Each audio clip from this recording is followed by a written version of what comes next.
welcome to the Little Blue Pot. It's Jem here. Thank you for joining me, YouTube. I hope you are well.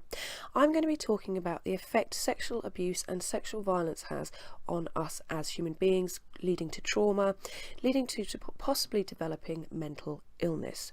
When we experience trauma, whether it be something as big as rape or something as big as child abuse, sexual abuse, things like that, it can really affect our psychological, emotional and physical well-being.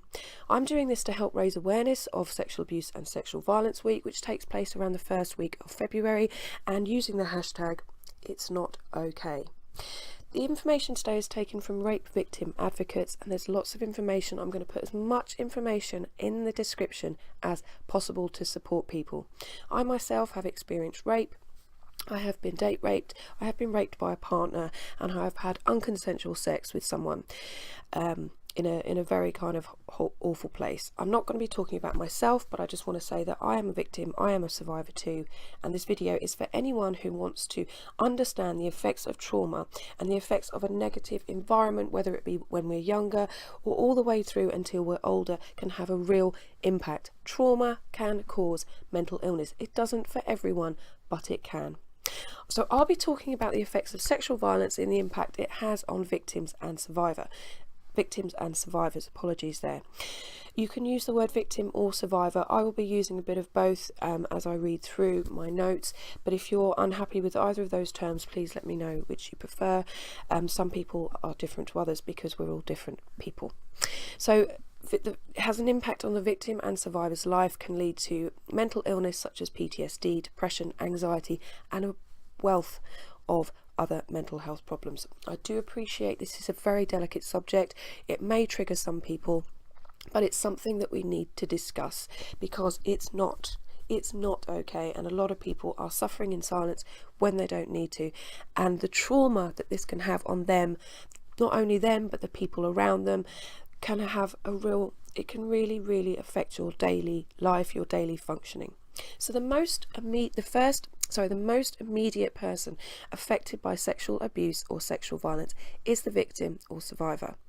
The effects of sexual violence, as I said, go far beyond the individual survivors, impacting their closest relationships, impacting on communities and society at large. So I'm going to talk about the impact it has on the survivor. So everyone is different and will react to sexual abuse and sexual violence in different ways, depending on their type of personality, their culture, and the context in which it happened. So the survivors are very likely to be affected by these environmental factors. Mental illness is partly genetic and partly down to our environment. Some people say environment plays even more a part than our genetics. So trauma can lead to mental illness, not for everyone, like I say. So some people may tell people straight away. Some people will never perhaps say anything, or they may wait weeks, months, or even years before discussing the assault, if they ever choose to. It is so important to respect each person's choices and the style of their coping mechanism, to help them cope with this traumatic event. It is so important to do that. Whether it was assault that was completed or attempted, and regardless of whether it happened recently, many years ago, or it can still have an impact on your daily functioning. A wide range of reactions can impact victims, some common emotional, psychological and physical reactions. So I'm saying here, that everything you experience in your environment, if you are abused sexually by loved ones, or if you are raped or have had experience of any kind of abuse or sexual abuse, this is a trauma. We need to treat it as a trauma, just like we would have a physical injury, a brain trauma or something like that, or go through physical illness and come out the other side. It is a traumatic event, and if we don't get help and we don't have the right support, this is the sort of thing I'm going to talk about now that can possibly happen. So emotional reactions: guilt, shame, self-blame, and this is true of most people. Or please tell me if you feel comfortable with any experience you have with these feelings. So you may blame yourself. You may think, well, I deserved it, maybe because I was wearing that short skirt, or because I'd flirted with him all night, or maybe because I was being punished by my parent or caregiver. Embarrassment. You may just, feel, gosh, I can't believe that happened. I don't want to talk to anyone because of your embarrassment. And this may then make you feel fearful or distrustful. Sorry, the event may make you feel fearful or distrustful. Perhaps it happened, a man was raped by another man. You may kind of find it very difficult to be around other men. For me, I found it very, very difficult to be alone with men, especially men that would flirt or, send me messages that maybe were inappropriate. Sadness. This could be in the form of depression, or it could be an unrelenting emptiness that you feel that could have an impact on your daily life. Vulnerability. You may feel vulnerable, more vulnerable than you ever have been.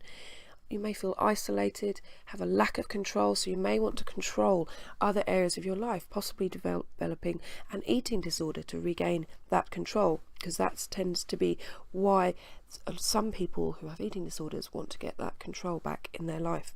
Anger. This could be something that is buried deep inside, and it comes out in massive waves of anger, short bursts of anger, and you could even take that anger out on the people close to you. Numbness. You may not feel anything to start with. You may be completely shocked and in complete disbelief, with lots of confusion and maybe even denial. So what are the psychological reactions here? Well, it could be that you have developed some form of PTSD. There is PTSD and there is complex PTSD. Please check out my videos on PTSD.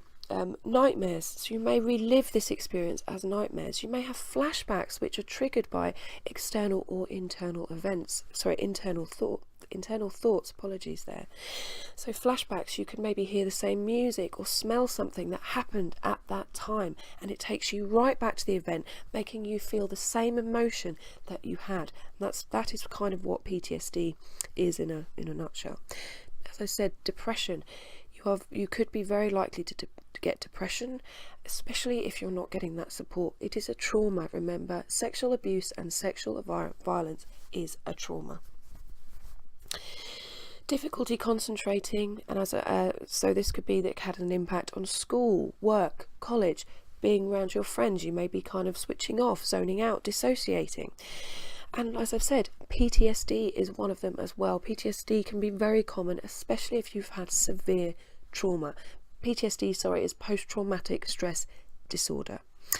Anxiety. This could come out from maybe being sort of hypervigilant, hyper alert, and then you're kind of thinking, is this going to happen? You could then develop anxiety, then feel very unsafe. And as I said earlier, it could lead to eating disorders to regain that control, or even substance abuse to avoid the pain, get rid of the pain. Drugs and alcohol release dopamine, which can lift you, and that means you may not be having that pain, but then this could lead to a spiral into more heavier drugs to block out the pain. Phobias.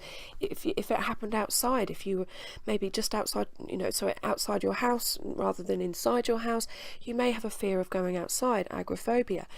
Again, trauma can cause mental illness. Also, low self-esteem, low self-confidence, which could then lead to depression or anxiety.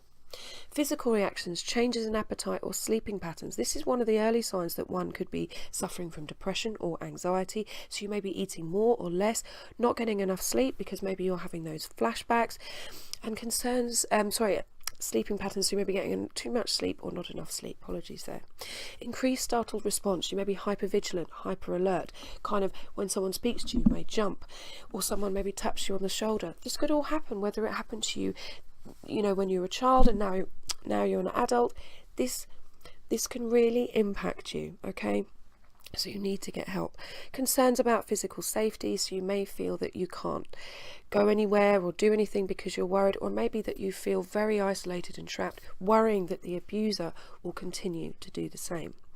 Physical injury. So you could actually be physically hurt from this, physically damaged, bruises, broken bones. I mean, it's everyone's individual, and I don't know everyone's experience, but physical injury is another one.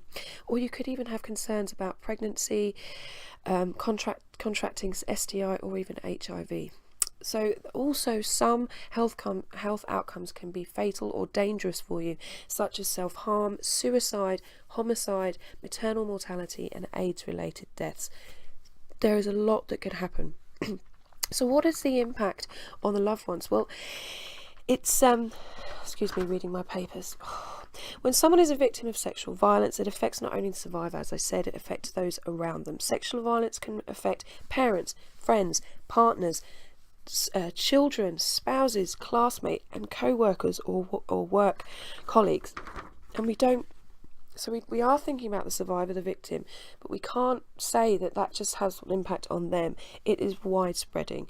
Trauma can be so traumatic, not just for the victim, but everyone around. I keep saying the same thing. Apologies there. So if you are concerned with the person who has been abused or sexually has been raped or something similar, something awful, let them know that you believe them. Don't doubt them. There are some people out there that, blame the person and it was their fault. If you are a loved one of them, support them as best you can by believing them. Allow them to make their own decisions. So they may be kind of not knowing what to do, but maybe ask them, what do you think? How do you feel? Don't sort of say, I don't think you should do this and you should do this and all of that. Shoulds, must, oughts do not help people when they are feeling poorly. It means that if they don't do what you're telling them to do, they may feel even worse and even more guilty. Educate yourself about rape, about violence, about any kind of abuse, so you can get that understanding. Yes, you won't be fully in their shoes, but you will have more of an understanding, and be ready to listen to them. Make sure that you are there. They may just want to cry, they may want a shoulder to cry on, they may just want to sit there with someone and hold their hand. However you can support them, don't try and give them all the solutions, because it's their trauma, but also it has an impact on you. If a loved one has been sexually abused or experienced any form of sexual violence, for you that must be really, really hard to cope with, because you can't do anything. But try and use those steps and those points that I've just suggested, and hopefully that will give you a better chance of supporting them, leading them to feel more safe, secure and trusting of other people. The more you allow them to be open about the trauma, the more they are to get the right support. And I cannot stress this enough. Even if you don't want to completely talk about what happened and you don't want to seek help, there are numbers you can call. I'm going to put so much information in the description that will hopefully allow you to talk about it. And you don't have to necessarily talk about it one-to-one. You can call a phone line, you can do chats online. If you want to keep that anonymity, then you still can. It doesn't mean that you have to shut down from the world, because the more you do that, the more likely you are to develop mental illness. Not everyone, as I said, because everyone is different, but there must be more support for the victim who receives there must be more support. They need to receive it and help them process this trauma. I hope that has been okay. I hope that it probably has triggered some people, but it's a really important subject, and I really hope this video helps raise awareness of sexual abuse and sexual violence, because it's something that is a trauma that maybe stay with us for the rest of our lives. Take care, everyone. Please comment in the space below. Please like and subscribe if you haven't already, and I'll see you next time. Take care, guys.